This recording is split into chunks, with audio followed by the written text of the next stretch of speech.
വലിയ കാര്യം ഉണ്ടായിരുന്നോ? അയ്യോ എന്റെ ദൈവമേ, എന്റെ കുഞ്ഞിനിതെന്തു പറ്റി?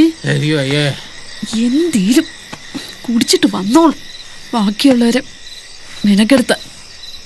എടി 5-6 വെളുത്തുള്ളി എടുത്ത് ചാച്ചു കൊടുക്ക്, അല്ലെങ്കിൽ അവന്റെ കുടല് വെളിയിൽ വരും. എന്റെ നാക്ക് ചൊറിഞ്ഞു വരുന്നുണ്ട് കേട്ടോ, വെളുത്തുള്ളി പോലും. അയ്യോ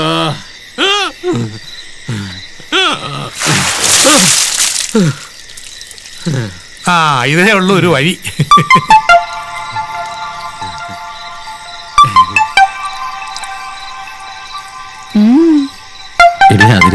എന്താ? ഞാൻ സിനിമ പാടുകൂടി. സിനിമയില് ചാൻസ് കിട്ടിയപ്പോ ജവാൻ, ഇക്കണക്കിന് സിനിമയിൽ പാടിക്കഴിഞ്ഞാൽ സിംഗിൾ മാൾട്ട് വിസ്കി ആയിരിക്കുമല്ലോ. ദേവദാസ, നിനക്കിതൊക്കെ എങ്ങനെ അറിയാവൂടാ? ദൈവദാസന്മാര് ഒരുപാട് പരീക്ഷണങ്ങളിലൂടെയാണ് ഇങ്ങനെ കടന്നു പോയിക്കൊണ്ടിരിക്കുന്നത്. സിനിമ പാടൂന്ന് പറഞ്ഞത് സത്യാണോ? അതെടി, ഒക്കെ ശരിയായി. നാളെ ചെല്ലാൻ പറഞ്ഞു. അതിന്റെ സന്തോഷത്തിൽ ഒരിത്തിരി കുടിച്ചു പോയതാ. ഇത്തിരിയാ? ഇതൊരു പൈന്റും 2 90 അടിച്ചു കയറ്റിയിരിക്കുന്നത്.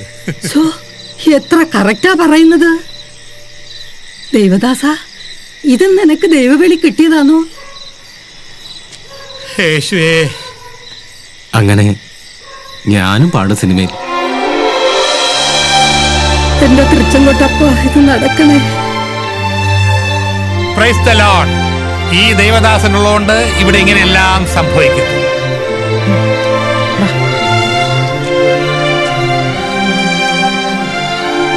ഇങ്ങനെ ആർക്കും ദാനം ചെയ്യാതെ അടിച്ചാലേ ഇതുപോലെ ഛർദിക്കും. Praise the Lord.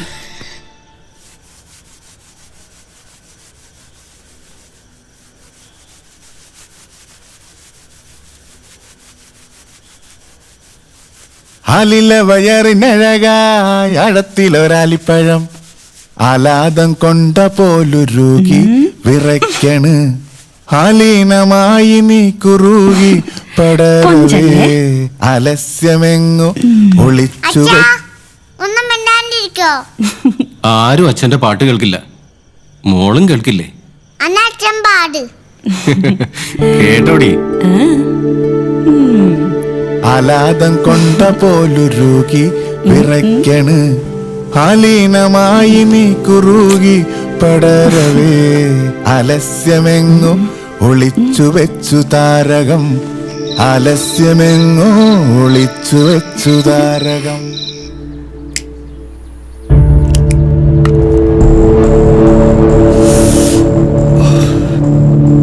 മനുഷ്യയുടെ തലയ്ക്ക് ഭ്രാന്ത് പിടിച്ചിരിക്കുക.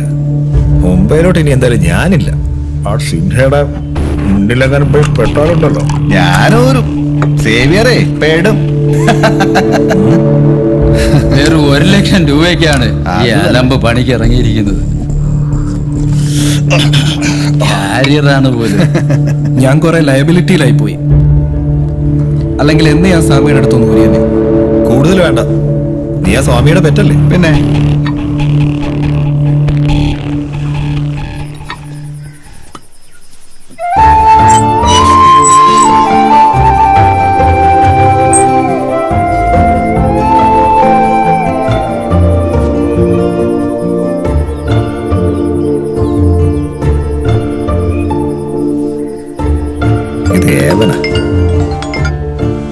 ഹലോ സാറേ, കുട്ടികൃഷ്ണ.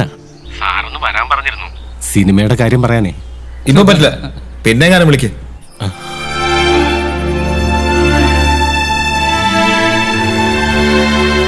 ആരാടോ? ഒരു ഗുമസ്തൻ. പാട്ട് പാടണം ആണോ? നീ സിനിമ ചെയ്യുന്ന ആളാണെന്ന് ചുമ്മാ വിളിക്ക്, പാട്ട് പാടിക്ക്. ഈ മൂടൊന്ന് മാറട്ടെ, നമുക്ക് അടിച്ചു നമുക്കങ്ങ് വിളിക്ക്.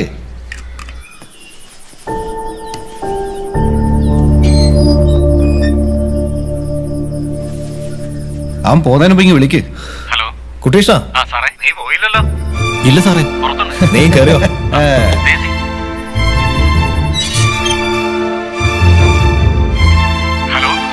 എന്തായി? അവരകത്തോട്ട് ചെല്ലാൻ പറഞ്ഞു.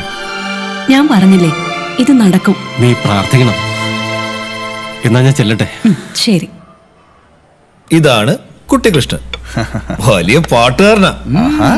പിന്നെ വക്കീലന്മാർക്കൊക്കെ ബുദ്ധി പറഞ്ഞു കൊടുക്കുന്ന ഗുമസനം കൂടിയാണ് പുള്ളി. ആഹാ. ആ അങ്ങനെയൊന്നുമില്ല സാർ. ഇവിടെ ഇരുന്നാട്ടെ. ഇരിക്ക്. വേണ്ട സാർ, ഞാൻ ഇങ്ങോട്ട് ഇരിക്കണം. ഞാനിവിടെ നിന്നോളാം. ഇരിക്കടാ. ഇങ്ങോട്ടിരിക്കും കുട്ടിക്കൃഷ്ണ. ശരി. ആ.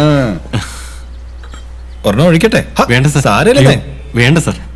അതെ, ഇതാണ് ഞാൻ പറഞ്ഞ പ്രൊഡ്യൂസർ. നമസ്കാരം സാർ. ഇപ്പൊ 2 സിനിമ നിർമ്മിച്ചുകൊണ്ടിരിക്കുക പുള്ളി. ആണോ സാർ? അതെ, അങ്ങനെ 50 ലക്ഷത്തിന്റെ കടക്കാരനായിട്ട് നാട്ടിൽ കയറാൻ വിചാരിക്കുന്ന ഞാൻ 5 കോടി പ്രൊഡ്യൂസറെ.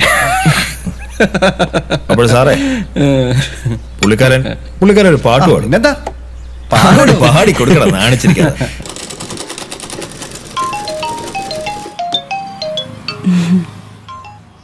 ഹലോ. ഒടുവിൽ അതങ്ങ് സംഭവിച്ചു. അതെനിക്കറിയായിരുന്നു. ഒക്കെ ശരിയായോ? എന്റെ തിരുച്ചെങ്കോട്ടപ്പ, ഞാനൊരു ഉരുളി തന്നേക്കാവേ. ഇപ്പൊ കൊറേയായി. ഇത് ഞാൻ കൊടുക്കൂടി. കൊടുക്കും. നോക്കിക്കോ. ഓഹോ, ആ ഓണച്ചിട്ട് പിടിക്കും, ഉരുളി വാങ്ങിക്കും. അണ്ണൻ തന്നെ ആ കേസ് നോക്കിയേ പറ്റൂ. നമുക്കത് ദീപവക്കലിനെ ഏൽപ്പിക്കാം. നമ്മുടെ കുട്ടിക്കൃഷ്ണ എന്തായി പോയ കാര്യം? നീ മിടുക്കനാണെന്ന് ഞങ്ങൾക്കൊക്കെ പണ്ടേ അറിയാം. വരട്ടെ വരട്ടെ, നമ്മുടെ പഞ്ചായത്ത് നാട് മൊത്തം അറിയട്ടെ. പോയി പാടിയിട്ട് വാ മോനെ. ഇടയ്ക്ക് അവനെ വിളിപ്പിക്കണം. ഇങ്ങനെ വെള്ള കമ്പനിക്ക് പറ്റിയ പാർട്ടിയാണ് അവൻ. എന്നിട്ടോ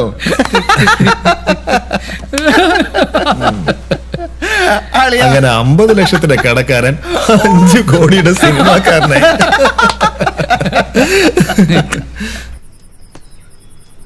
വളരെ എക്സൈറ്റഡ് ആണല്ലേ? ഒരു കാര്യം പറഞ്ഞാൽ കുട്ടിക്കൃഷ്ണൻ നെർവസ് ആവരുത്. അവന്മാര് ഒരു പടവും ചെയ്യുന്നില്ല, ചെയ്യുകയുമില്ല.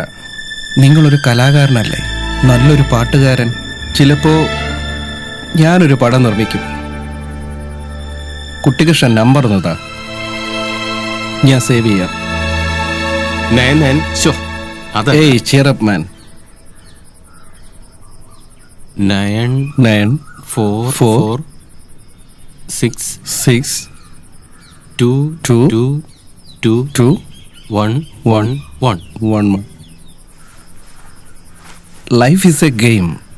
Play well. It's your turn. Do it well.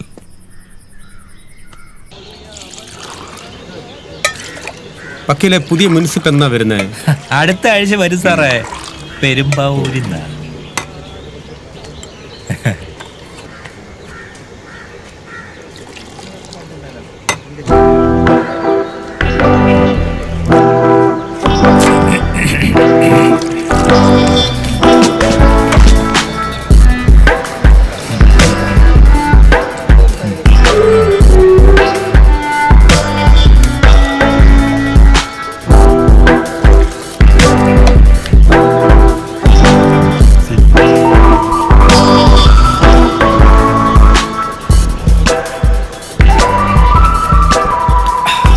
Tamil Nadu പാലാന്ന് തോന്നുന്നു. ചായക്കൊന്നും ഒരു ടേസ്റ്റും ഇല്ല. സാറേ, ഒരു സംശയം ചോദിക്കാനുണ്ടായിരുന്നു. അത് പിന്നെ ഹൈക്കോടതിയിൽ ഒരു ഹേബിയസ് കോർപ്പസ് കൊടുക്കാനാ സാറേ. രജിസ്റ്റർ മാരേജ് കഴിഞ്ഞ ഒരു പെണ്ണിനെ അവളുടെ അപ്പം മുറിയിൽ പൂട്ടിയിട്ടിരിക്കുക. പൈസ ഇല്ലാത്തവരാ. കുട്ടികൃഷ്ണ, 97 CRPC താനൊന്ന് നോക്ക്. മജിസ്ട്രേറ്റ് കോടതിയിൽ ഒരു സെർച്ച് മൂവ് ചെയ്താൽ മതിയെന്നേ. ആ, പെണ്ണിനെ പോലീസ് കോടതി ഹാജരാക്കും. ഏതെങ്കിലും ഒരു ജൂനിയർ വക്കീലിനെ വെച്ചാൽ മതി. പിന്നെ അതൊക്കെ കോടതിയുടെ നല്ല മനസ്സ് പോലെ ഇരിക്കും. നിയമത്താളുകളിൽ നിന്ന് മനുഷ്യത്താളുകളിലേക്ക് നിയമം മാറുകൂടോ കുട്ടിക്കൃഷ്ണ. എന്റെ സാറേ, ഇത്രയും നിയമം അറിയാവുന്ന സാറ് ഇങ്ങനെ കുടിച്ച് നശിക്കാതിരിക്കുക സാറേ. കുട്ടികൃഷ്ണ, എല്ലാ ബാറിലും ഇങ്ങനൊരു വക്കീല് കാണും. നിയമവും നടപടിയും ഒക്കെ നന്നായി അറിയാം. പക്ഷെ ഇങ്ങനെ കേസ് നടത്താതെ ഇങ്ങനെ ജീവിക്കുന്ന ഫാമിലി കോടതി സാറിനെ തിരക്കുന്നുണ്ട്. എന്ത് നല്ല കോടതിയാ സാർ. അതെ അതെ അതെ, നിയമത്തിന്റെ ഒരു മനുഷ്യമുഖം തന്ന ജഡ്ജി. കോളേജിൽ പഠിക്കുമ്പം സാറിന്റെ ജൂനിയർ ആയിരുന്നു ഞാൻ, റൂംമേറ്റും. അന്നേ സ്നേഹമുള്ള മനുഷ്യനായിരുന്നു. കുട്ടികൃഷ്ണ, ഓഫീസിലേ ആ കള്ള ഡൊമിനിക്ക് വന്നിട്ടുണ്ട്. എന്തോ പ്രശ്നമുണ്ട്. ചെല്ല്. സാറേ എന്നാ പിന്നെ ഞാൻ അങ്ങോട്ട് പോട്ടെ സാറേ. ഞാനും വരുന്നു. എന്നാ വാ. പോട്ടെ.